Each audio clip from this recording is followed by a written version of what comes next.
you say the bookkeeping industry began charging hourly, and many bookkeepers are nervous about moving to value pricing. What tips can you give? Well, obviously read the book, but also there's a lot of other great content out there. You have a person in Australia there, Rhonda Lynn, who's written some books. Hers is called Pricing Value.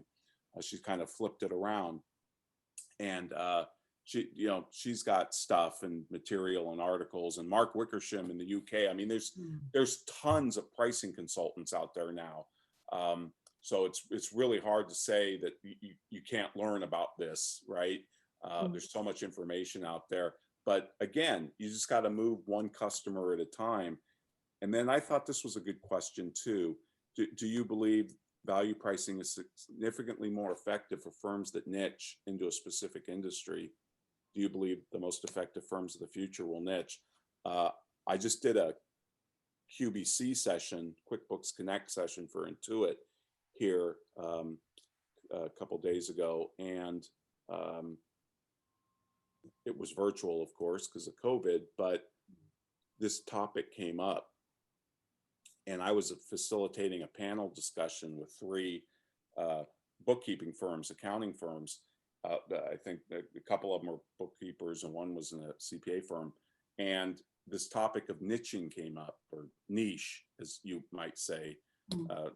I refuse to say niche. It sounds too French. I'm American. But I can tell you emphatically, that the most profitable firms in the world in any professional sector all have one thing in common. They're niched. Really? It is the wave of the future. It's been the wave of the future since the 80s.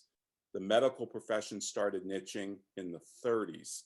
They started to develop specialties in med school, orthopedic surgeon. There's hand surgeons, there's even subspecialties, thumb surgeons. I mean, these people do nothing but the thumb, and that's it. If it's not a thumb injury, they won't take it.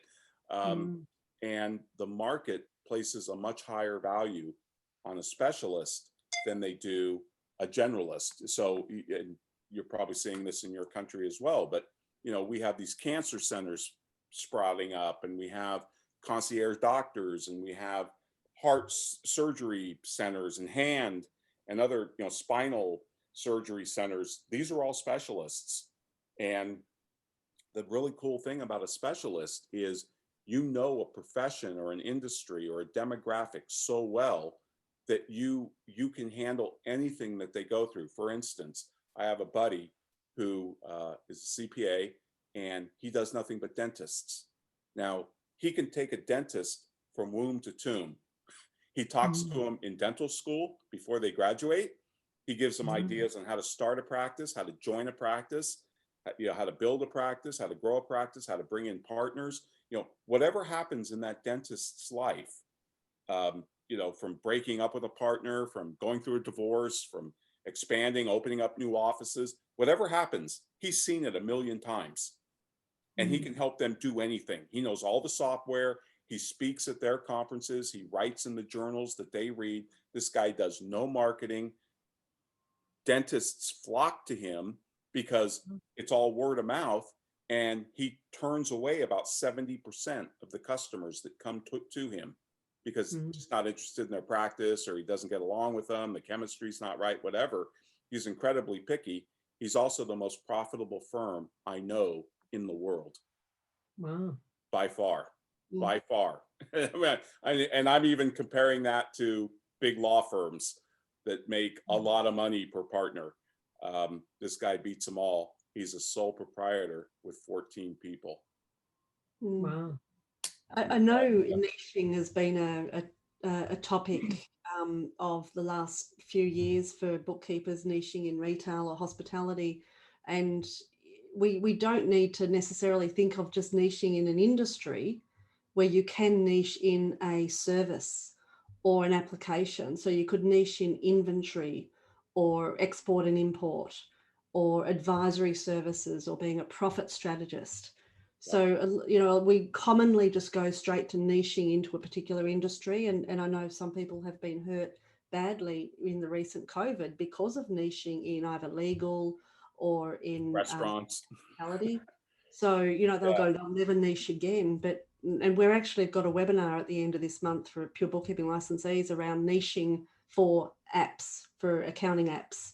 So, let's put our hand up if we love payroll or love inventory, and niche and, into those services and really learn those applications and be the expert in those fields. So it's, that we need to think a little bit broader or get outside our square of, Totally. That is a fantastic point, because I know firms that niche in the in like the gig economy. So they handle Uber drivers or people that sell things on Etsy or TaskRabbit, because there's usually all sorts of issues, or e-commerce, anybody who sells things on eBay or Amazon.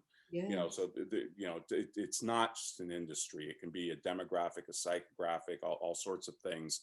But the thing to remember is there's no such thing as full service, right? You can't be all things to all people. You usually see things like this on firm websites, right? Because they don't want to turn anybody away. It's like they want to do it all, but no customer ever buys a wide range of experience. They buy a specific kind of experience. I don't want to go to a generalist for my heart surgery and have him say, well, yeah, I dabble in heart surgery on the weekends. No. I want a heart surgeon who does this thousands of times a year, right? And so we're not looking for a full service, or nobody buys a product because it can do everything, but because it can do something really, really well.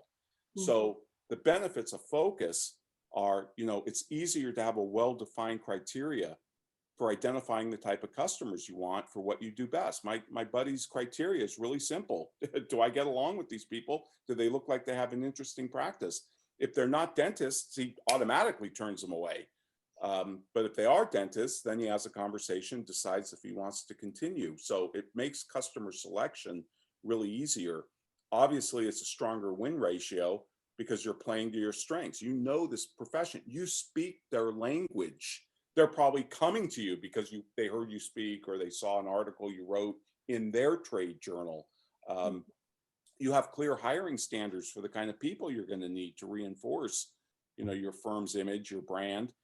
People who are also excited about whatever your niche is. Your website, your marketing material is going to be much simpler because the message is going to be so much more focused and concentrated. Your BD is going to be a lot easier, and you're going to have more pricing leverage with customers because you're a specialist. The fact of the matter is, I would fly to the Mayo Clinic in Minnesota to go see an oncologist there about my specific type of cancer if I was diagnosed with some type of rare cancer. But I'm not going to fly somewhere for a general practitioner. I'm going to search in my area code or my zip code. And which one's more valuable? I have a CPA colleague who's in Florida. He does nothing but microbreweries. That's it. He's an expert in making them more profitable, running them better, instituting systems and processes, because he knows everything about it. He knows what apps they should be using. This guy's in Florida. He's got customers around the world. He's got customers in Australia. He's got customers in New Zealand, in Europe. Now, he doesn't do the compliance work in those countries. He teams up with a local firm because they're better at the tax work and all this stuff for compliance, but he does the advisory. And that only happens because he's a specialist. That would never happen if he wasn't a specialist. So I think it's really important. I know people argue that, well, you're trying to put me in a box, right? If you make me specialize. And I didn't join this profession to work with just one type of segment. I joined this profession because I get to work with all different types of businesses, retail and manufacturing and service and professionals. That's great from an intellectual curiosity standpoint. It's a lousy business model. It's a lousy business model for all the reasons on the last slide. The simple fact is, if you've got no box, you've got no strategy. You've got to box yourself in. Strategy is all about what you don't do, not what you do. Your firm is defined by the customers that you don't have, not the customers you do. Just give you an example. if you look at Hewlett Packard and you look at Apple, Hewlett Packard, if you were to count the number of SKUs, right, single stock keeping unit or whatever, you know, that they have inventory basically. Last time I checked, it was something like 15,000 SKUs in their product lineup.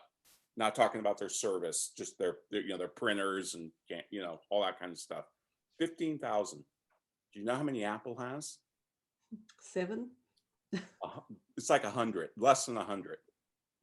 And they're the most profitable, highest capitalized business in the world. Why? Because they're focused. They're boxed in. Apple's attitude is, if we can't be world-class at it, we don't want to do it. So they turn down more ideas than they accept because they know they can only do so many things really, really well. And if they can't do it really well, Steve Jobs didn't want to touch it. He actually said in an interview, I've got the video clip of this, it's amazing. He said, I'm more proud of what Apple hasn't done than what they've done. Now, that sounds completely bizarre, but what he meant was, because we turn down so many things, what we do decide to do, nobody's better. That's the attitude he brought to Pixar. And Pixar reinvented animated movies. You know, Disney started it, but Pixar took it to a whole new level. And that's why Disney ended up buying Pixar, because their animation department was dead. So anyways, strategy, focus, niching, absolutely. It's been the future for the last 50 years.